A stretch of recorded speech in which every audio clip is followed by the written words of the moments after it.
کیا اس بار مسلم ووٹرز امریکہ کے صدر کا فیصلہ کریں گے؟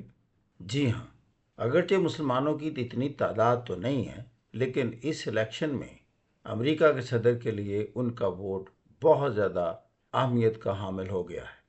وجہ یہ کہ سب مسلمان اس وقت امریکہ کی جو پرو اسرائیل پالیسی ہے اور غزہ میں جو 43,000 اموات وہاں ہو گئی ہیں، خاص طور پر جن میں زیادہ تر عورتیں اور بچے شامل ہیں، 10 لاکھ سے زیادہ لوگ بے گھر ہو چکے ہیں، اس کے اثرات ساری دنیا کے مسلمانوں نے محسوس کیے، اور کچھ حد تک تو ہم نے دیکھا کہ امریکہ میں نوجوان طلباء نے مسلمانوں کے ساتھ مل کر اسرائیل کی یہ جو مسلم کش پالیسی غزہ میں ہے اس کے خلاف احتجاج بھی کیا۔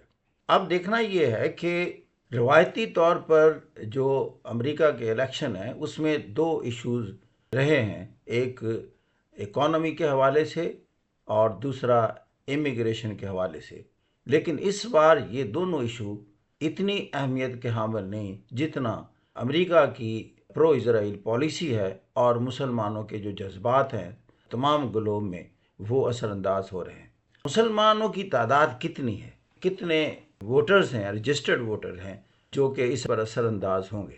جیسا کہ آپ جانتے ہیں کہ امریکہ کی کل آبادی تقریباً 34 کروڑ کے قریب ہے، جس میں مسلمانوں کی جو تعداد ہے وہ صرف 45 لاکھ ہے، اور جس میں رجسٹرڈ ووٹر کی تعداد 25 لاکھ ہے، اور یہ تقریباً بنتے ہیں 1.34%۔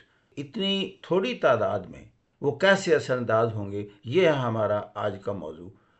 تو اس میں ہم دیکھتے ہیں کہ امریکہ کی 7 سوئنگ سٹیٹس ہیں جو کہ امریکہ کے الیکشن پر اثر انداز ہوتی ہیں، جن میں Wisconsin, Michigan, Pennsylvania, North Carolina, Georgia, Nevada, Arizona, اور ان 7 سوئنگ سٹیٹس میں اس وقت جو پوزیشن ہے وہ یہ ہے کہ ٹرمپ تقریباً 4 سٹیٹس میں قدرے معمولی سبقت رکھتے ہیں، اور 3 سٹیٹس میں کمالا ہارس۔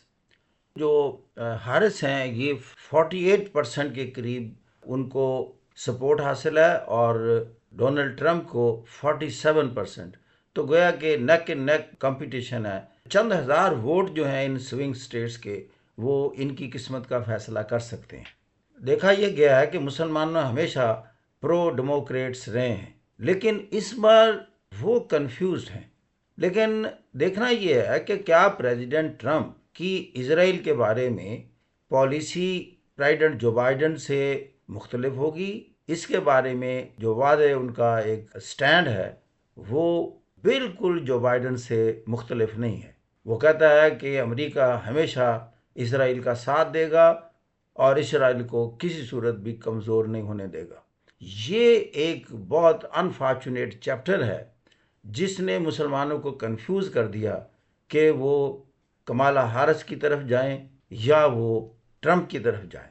جو کریٹیکل پوائنٹ ہے، اسرائیل نے جب ایسٹ یروشلم کو، جو کہ جون 67 کی جنگ میں قبضہ کیا تھا اسرائیل نے جارڈن سے، اس کو جب اس نے اپنا کیپٹل ڈکلیئر کیا تو امریکہ دنیا کا وہ واحد کنٹری ہے جس نے فوراً اپنی ایمبیسی تل ابیب سے یروشلم میں شفٹ کی، اور ڈونلڈ ٹرمپ نے کہا کہ میں اسرائیل کی یہ جو انیکسیشن ہے ایسٹ یروشلم، اس کو سپورٹ کرتا ہوں۔